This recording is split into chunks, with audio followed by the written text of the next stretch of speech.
I am Daniel Lukas, and welcome to Geography 101. Geography 101 is all about places that I visited from Europe, Caribbean, North America, South America, Asia, and a lot more. And today, I have my special guest. He's one of the best comedian of all time. I love it.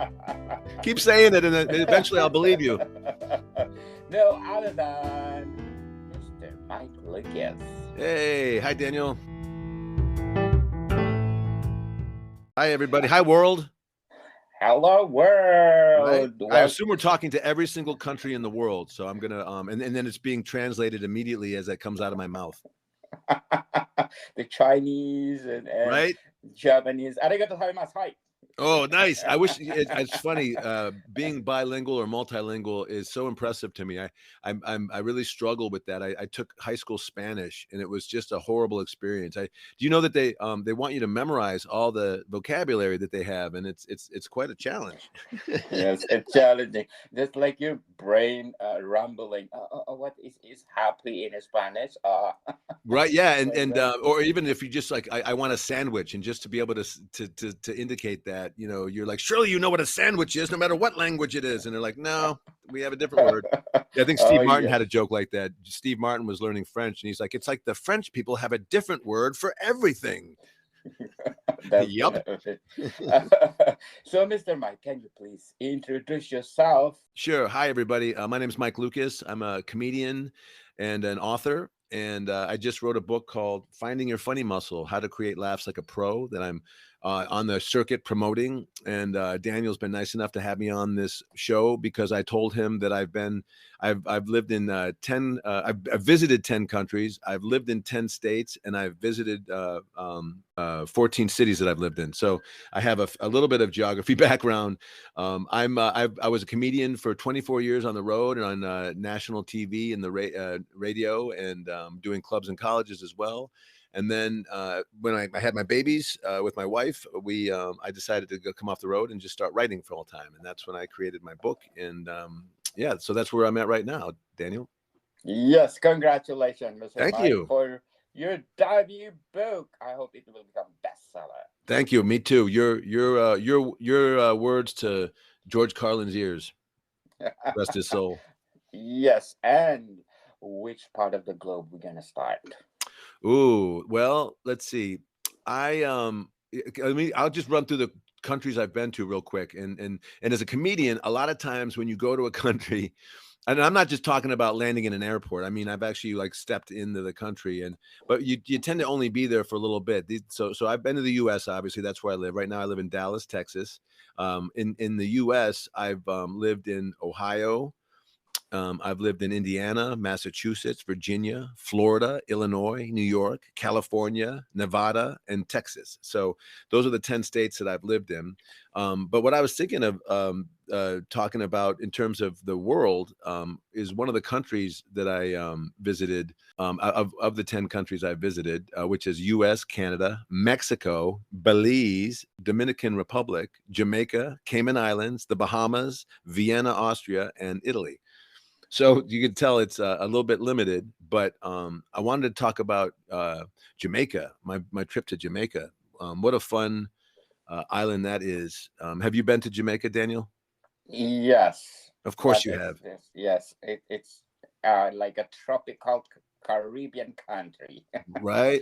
And I was part of the stop. I did a 3-week tour on a cruise ship as one of the entertainers there. And every week we would stop every Wednesday in Jamaica. So for 3 Wednesdays in a row, the ship would pull up like a taxi cab on the ocean, and then it would embark these tenders, and we would hop aboard, and then sort of float over to the island, where we were greeted by just hundreds and hundreds of Jamaicans who wanted to hug us and greet us and welcome us to the country. And it wouldn't be bad either if we were able to buy some of their wares. And every one of them seemed to have something really cool for sale. And whether it was like a toy for your kids, or if it was some kind of a decoration or tchotchke, or so that was really interesting. And so what we had set up for us, Daniel, is the drummer. His name was Roscoe. Actually, he was the bass player of the band. Who was when I did my comedy show on board, there was a band that played behind me, and then were quiet and watched me perform as the show was going on. So the bass player and I got to be friends, and the bass player was a bit of a marijuana smoker. So he really loved, and so was I, and still am. And so he and I connected immediately. And he told me in Jamaica, he goes, "Hey, come with me. I've got the hookup." So what he'd end up doing is every week he would hire one of the local cab drivers for the day. And so he would give this guy like twice as much as the guy would normally make during his daily taxi run. And he would just say, "You be our driver for the whole day." And so it would only be about, maybe 5 hours, 6 hours that we were on the island. And so then this guy would take us to these back roads and areas that most of the tourists wouldn't go to. And what I came to learn, this guy's name was Vince, the driver. And so Vince taught me that in Jamaica, quite a lot of the roads are the dried up rivers that used to be there. So you end up on these roads that sort of wind and go left and right and up and down the way a river would. And this guy Vince had the roads memorized. He was going up and down and left and right. And the whole time he was driving, he was turned around in his driver's seat most of the time, talking to us in the back seat. And and it's crazy because you're watching, you're like, watch the road, Vince. And he's like, "Nah, I got this, man. I got this." So he hooked us up with a guy who had garbage bag fulls of what we were looking for, some buds of marijuana that were they looked like they were just picked and dried, that previous day. And in the first day, that first Wednesday, there was a huge garbage bag filled with that. So we got what we needed, and then we went and just toured the island. We went and saw where Bob Marley was born. We saw where he used to be, and then there's like a bit of a museum there. Yes. We took a tour in Jamaica of the Bob Marley area from a guy who knew all the Bob Marley songs, and he would sing them during the course of the tour. And then he was also nice enough to smoke us up, and then charge us for it at the end of the tour. So I thought that was a great move. It's like that's how they get you. Yes. How about their love potion? Did they introduce your love potion that they're selling? Oh no! What is the love potion? You know what? I would have bought it, man. I would have bought it. I wasn't doing well on the cruise ship, so it would have been nice to get some love potion. Yeah, they call Blackstone. Is there what's in the love potion? Do they give away the ingredients? Yeah, it's tree bark. Really? Oh yes. So it's a legitimate, like they swear by this love potion. Yes, I did experience too, and I tried it, and it works. What? No, I know this isn't necessarily a geography question, but what does a love potion do to you? Does it put you in the mood? Does it make you capable? Or it sounds like a Viagra. Oh, gotcha. Yes. Oh, wow. So like they're like, "Hey, man, we'll make you hard as bark. Yes, You'll be like a tree." yes.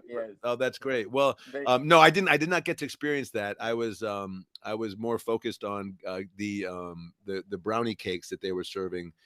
This one old lady, we stopped at this shack, and there was and that's what's interesting when you're a foreigner traveling to another land. Everything is different looking, right? And as an American, we typically don't see any of this kind of island life. So what people are wearing, how they look, what they're doing, the activities they're involved in are all strange and unique. And so the first instinct you have, especially as an American, is to be frightened and to be scared and assume that everyone is out to get you. What I came to learn about Jamaica is these are some of the friendliest people in the world.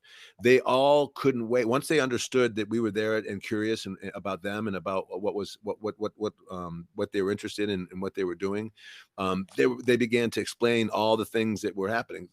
Like there was a roadside hut where they were selling different items, and these were things that they told me they crafted from hand, and they used their found items and then sold them in order to really make a living.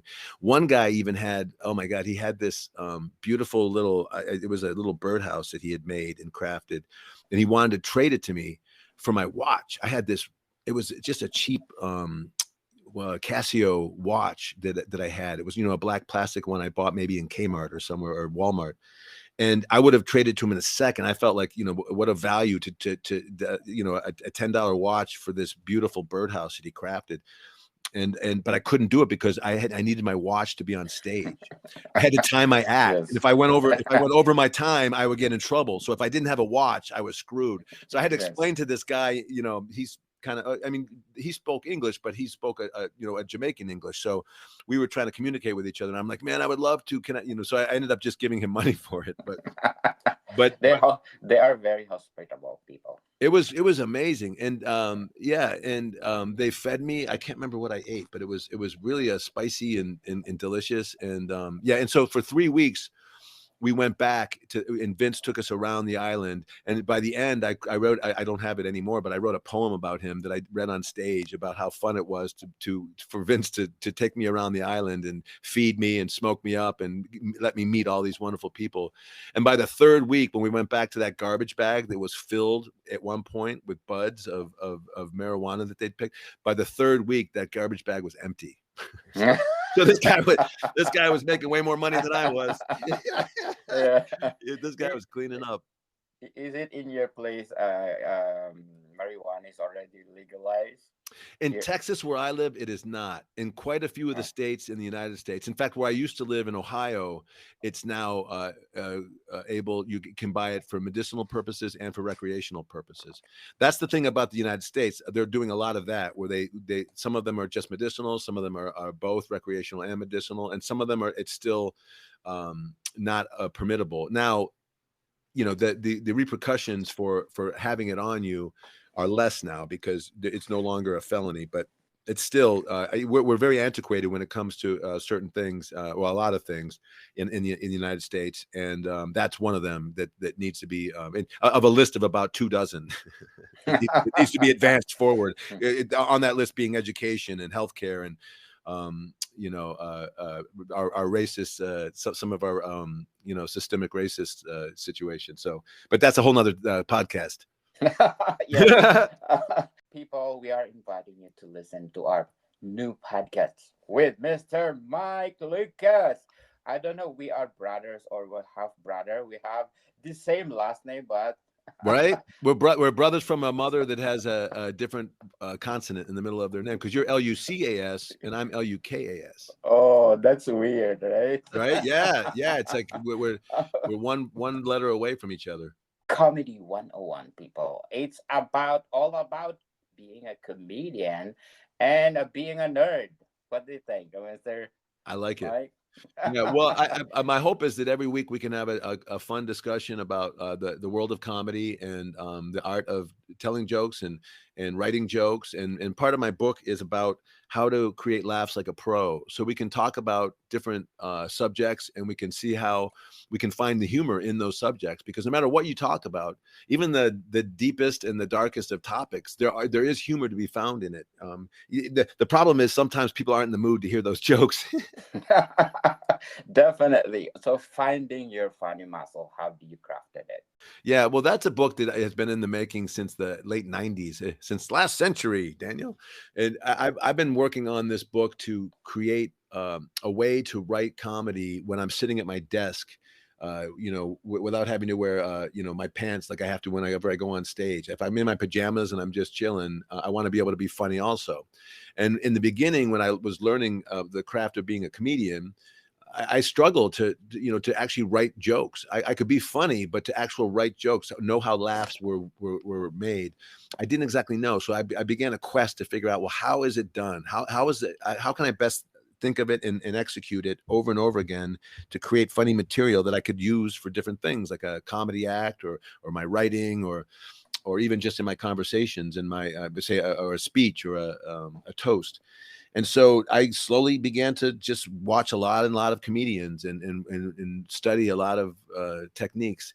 And I came up with a way that that will help people that are not even familiar with the world of comedy. In a quick nutshell, my book teaches you how to find your own comedy lens, which is like a porthole that you look through to see the world for your own kind of flavor of comedy, and then how to apply that comedy lens to what I call the humor blueprint, which is sort of a game plan to help you craft a joke by sort of getting people to think one way, a very normal way, and then hitting them with a surprise And in order to get those surprises, I've got 36 heightening devices that pros use, and this is how they create laughs. And those are in the book as well. And I teach you how to use all of them with examples as well. So that's how I kind of came about the book, and I'm really happy and proud of it. I love the cover. The cover has a red whoopee cushion on it, which is a classic icon of comedy, but it's also uses the sort of technique to get laughs that I talk about, which is to set up a normal situation and then to surprise them with something, that they're not expecting. And if you can blame someone for the whoopee cushion noise, it's even funnier. Yes. Finding your funny muscles. What behind the title of your debut book? It's well, the funny muscle. That's funny because people always talk about a funny bone, and I've always heard that from the time I was starting in comedy. That got to use your funny bone.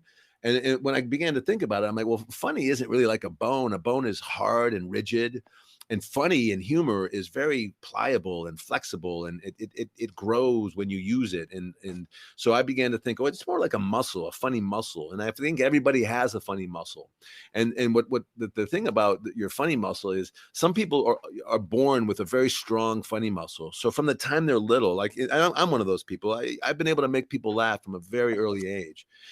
Other people, it's not as developed. And so they make the mistake of thinking that if that's true, then they can't be a funny person. I've heard people say either you're funny or you're not. Well, I don't agree with that at all. I think if you can learn how to play the guitar, if you can learn how to swim or play tennis, then you can, if you can learn a new language, you can learn how to be funnier. Now, I'm not saying you could sell out Madison Square Garden with your humor, but you could definitely be funnier than you were once you learn how humor works. And that's what my goal is with this book, is to teach you how to do that. And it's also, if you want to know more about it, you go to funnymuscle.com. That's my website.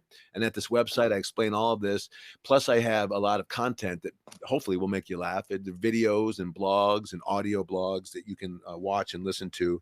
And, laughter really helps you to forget about the struggles that you're facing, and sometimes we need that these days. No matter what part of the world you're sitting in right now.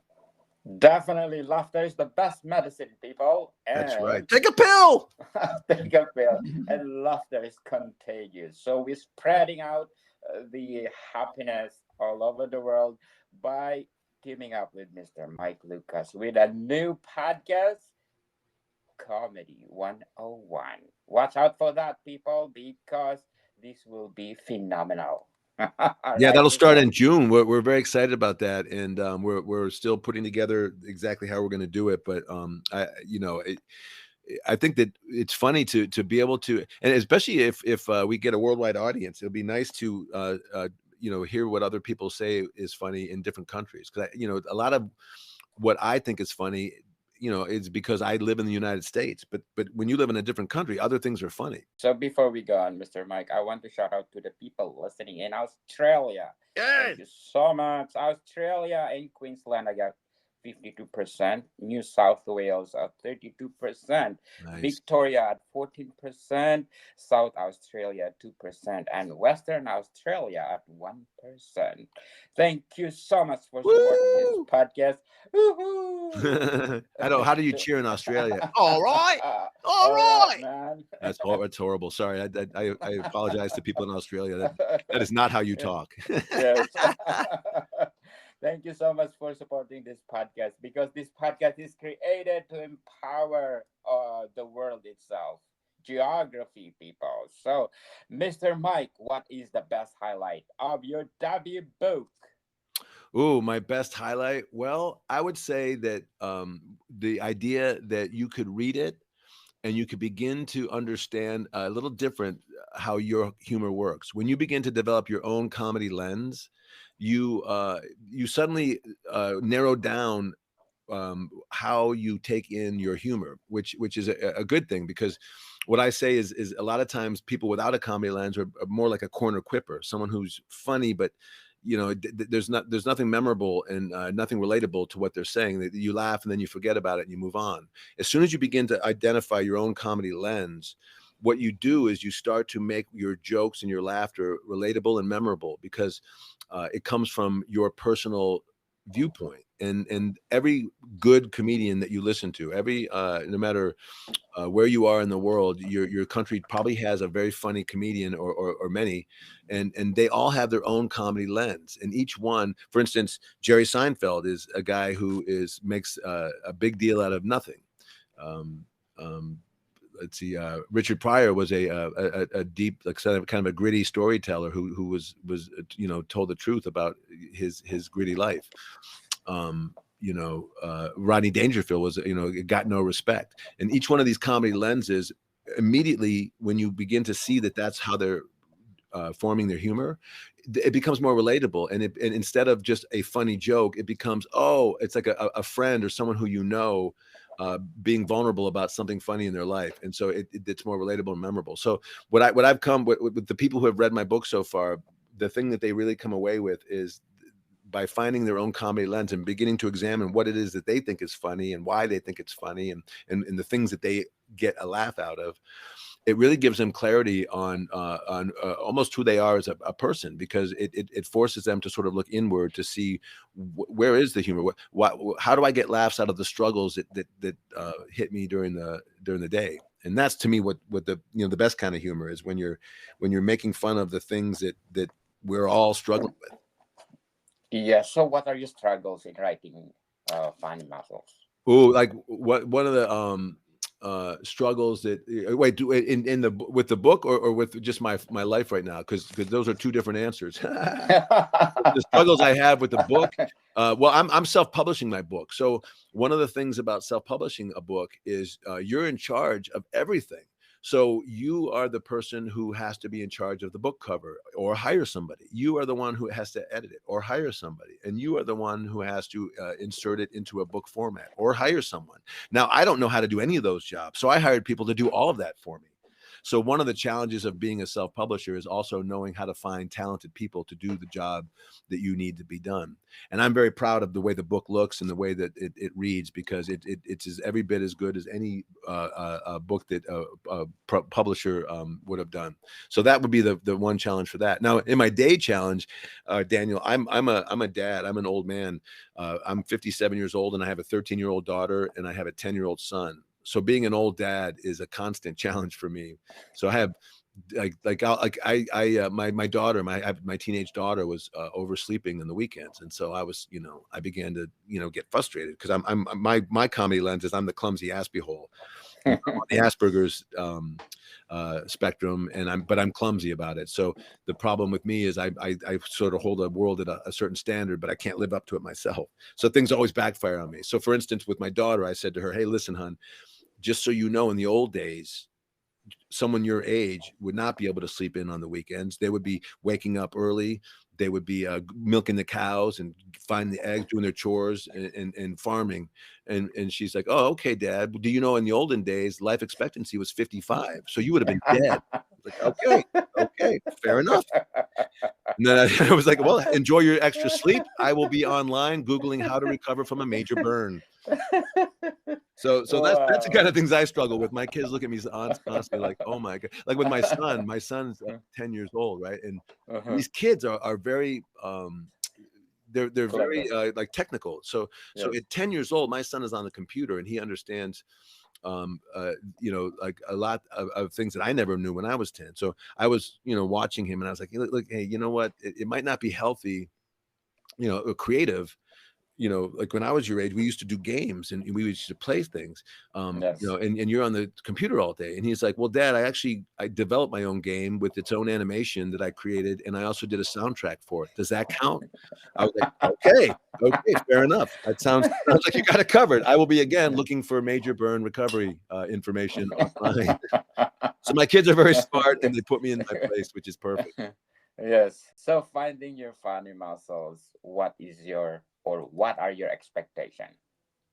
Well, Daniel, my expectation is to sell 1.7 million copies in the first day. I don't know if it's going to happen, but I think that once this podcast gets out and people hear what we have to say, it's going to be well on our way. But my realistic expectations are I'm hoping that it is the first of 3 books. I'm already almost finished with the second book, which is called Fine Tuning Your Funny Muscle, which gives you next level insights into these tools that I teach in the first book. And what I'm hoping is that with this book series and with the master classes that go along with it, that it gives people who aren't as naturally funny as others a chance to play the game, a chance to make jokes, a chance to be funny and to be get laughs with their friends and family and coworkers in a way that they couldn't before, because now they understand how laughs work. The problem is most people just assume that funny people are just saying things funny, but there's a real flex, a real muscle flex going on, where you have to, when you set up an idea, a premise, you have to distract whoever's listening. You have to get them thinking that you're going to go in a normal direction. But the joke and the laugh comes from when you go in a different direction and surprise them, but it still satisfies the setup. So they get that is true, but they laugh because they didn't expect it, and it's sort of your physiological reaction to that flex. So that's what I'm hoping that my expectations of this book. Yes, very well said, Mr. Mike. But before we go on, I'm inviting you to listen to my other podcast, Food 101, on our third season with Chef Woo! Alessandro, one of the executive chef in one of the five-star hotel in downtown Toronto. So please do listen, Food 101. Plus one more Book 101 review with our third season too with Chris Tatterblay, award-winning author and the author of the Apocalypse trilogy. So please do listen. Book 101 review plus another new podcast. My new co-host, one of the best comedian of all time. Woo! All time. I mean, from All back time. from caveman time, back when Gorg the comic, who would do Yes. he would do fireplace and cave drawing jokes. Yes, second to none, as they said. Just ask him. I'll Yes, tell you. Mr. Mike Lucas. Woo! Oh, whoa! They're giving me the big Yes, cheer. We have a the studio audience, right, Daniel? Yes, we do. We love these guys. Wait, put me down. Put me Definitely. down. They've got me on their shoulders, Daniel. This is crazy. Yeah, Guys, come yeah. on. Thank you, as they said. Right? Yeah. So, Mr. Mike, can you please invite our listeners to buy your book? Sure. My book is going to be available. It's available now on Amazon, and it's going to be available on Barnes and Noble. And all you got to do is just go to Amazon, and Daniel, I'll give you the link. We can put in the buy notes or whatever. And it's Finding Your Funny Muscle by Mike Lukas, and the Lukas is Lukas. And the paperback is $14.99, and the ebook is $7.99. So a value at twice the price. But yeah, and I would just say that if you have any questions at all about what this book is about, just go to my website, funnymuscle.com, and you can get all the information you need from there. And you can also purchase the book through that site. So wherever you're at, in any of the wonderful countries I've been to, I do you know, Daniel, I've also been to Vienna.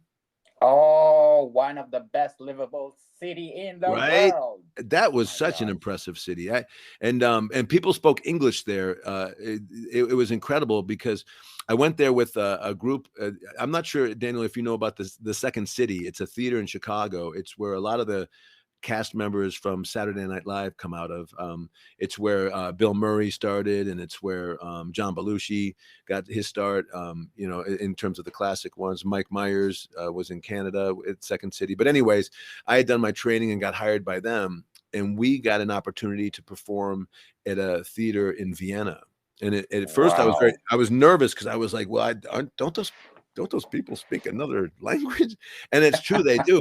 But get this, they're all smart enough to know 2 languages at least. And I was very impressed because the thing about comedy is there's a lot of context to it and there's a lot of subtlety to it. So if you don't know the language really well that's being spoken for the jokes, it might not play in the same way. But what I came to find out is that people in Vienna are incredibly hip, and they got all the jokes, and they were some of the best audiences we've ever had. And we did a run of a week of shows for them.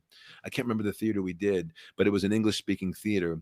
And when I talked to some of is it the Viennese folks Yes. afterwards, what they told me was the reason why they loved having American troops come in and perform for them is it helps them learn the language of English. It helps them to understand the context and subtleties that I was talking about. And I got to say, it was a lot of fun. And the food we had there, and the pubs that we went to, and the just the overall beauty of the different structures that were there. I'd never really been in a place that was so, I don't want to say ancient because that sounds almost insulting, but it's such a deep history in that city. It was really an eye-opening visit. Yes. Panoramic view, It as they was, say. right? Especially if you spin in place. Yes. And let's shout out to the people listening in Austria. In Vienna, I got 15%. Thank you Really? so much. Yes. Hello. Hey, And it's been a long time, but hello, Vienna. Miss you. and Styria at 85%. So thank you so much. Austria, one of the best country in Europe. Absolutely. Yeah, it was a lot of fun. And it was interesting because in our trip in Vienna, we met on the way there a person from Innsbruck. And this guy, it was on the plane. And when you travel to Europe, they basically open up the bar and you can drink. So we're all drinking and having a good time getting there. And this guy from Innsbruck said, "Hey, if you want, you can use my place." Because he knew that we had a couple extra days to just see where we weren't having to travel back yet, and we weren't doing shows. And so he actually, I mean, we followed through. We went to Innsbruck, and he let us stay at his girlfriend's apartment. He was at his girlfriend's place, so we had the run of the place, and had a wonderful time seeing that area, seeing the mountains there, and my friends like to ski, so they skied, and I rode, and got to meet some of the locals there. And I was just, Daniel, like, shocked that somebody would do that to a stranger. They would say, "Hey, here's my house, here's my keys, come on and stay, and no problem." So I came to learn that's a very European thing. People are much more trusting there, and I found that very refreshing, and I found that incredibly surprising. Yes, you are much welcome. Right? But they really did. It was really nice, and I know that Americans have a bit of a especially the worst of us have a bit of a reputation around the world, and people are kind of like, oh, they can tell when we're coming. We're loud and we're dressed weird. But I got to say, the people in Innsbruck and the people in Austria and in Vienna were very kind to us, and very willing to listen to what we had to say, and talk with us and learn about what we had to offer. And then we in turn were very curious about those people, and we got to learn quite a bit while we were there. So do you think your craft there is well welcome? I think so, yeah. And it was interesting because that was the biggest shock to me. I was really afraid that we were going to hear crickets when we were doing our material, because in Second City, what we do is we do a series of sketches which are planned and written out, and those are classic sketches that have been successful on the Second City stages in Chicago and Vegas and Detroit and in Canada. And so we knew that the material was solid, but if it doesn't land, it's a very awkward show, because it's da da da da joke, silence, da da da da joke, silence, and then after about 9 of those silences, we begin to realize that it ain't going to work, and that's what I was afraid of. And instead, the crowds, but what they were also is they were very. We had to give them an extra half a second, because again, it was their second language, so it had to sort of sink in. What we realized by the second show was, if we give it an extra half a second, that they would get the joke and it would click, and then the shows popped. And so that's the thing about comedy, is you really have to do a good amount of listening, so that you're hearing, and can make adjustments. Yes, very well said, Mr. Mike. So, finding your funny muscle. Let's support Mr. Mike because this book is phenomenal. Yes. You're gonna learn how to love people and to entertain by other people. right? Absolutely. Yeah, that's the thing. And plus, our upcoming podcast, Comedy 101, people. Please do watch for that because this podcast is created to empower laughter. Absolutely. Yeah, that's what we're yeah, the idea is to help people to have a few laughs and to investigate the world of laughter. If you can begin to see how everything in your world is a source of humor. Like for instance, my bed. I'm looking over at my bed and I realize my bed can have its own voice. In the morning, See, especially when I'm very tired, my bed will seduce me back into it. It'll be like, "Oh, Michael, I want you in me. Oh, I know, bed. I can't right now. It's not the time or the place. Oh, I, please, Michael." Right? I like the way you said seducing. Right? Oh, Yeah. My bed's looking hot, baby. yes. So once again, Mr. Mike, invite our listeners to buy your book Well, once more. soon it'll be all my books. It'll be right now. It's the first of a 3-book series called "Finding Your Funny Muscle," available at Amazon. My name is Mike Lukas, Lukas. You can look it up that way. It's how to create laughs like a pro. If you're interested in laughter or humor or trying to learn to be funnier, it's just as easy as if you're trying to learn to play the guitar or learn how to swim or play tennis. You just have to learn how it works, practice a little bit, and you're going to get better. So this book helps you do that. If you want more information, go to funnymuscle.com. And you can also get entertained there. There's a lot of videos and audio blogs that you can enjoy for free. For free, Of people. course. And Mr. Mike. So, Mr. Mike, thank you for your time. You got it. I love it. Thanks, Daniel. Morticon, people. See you soon. See ya.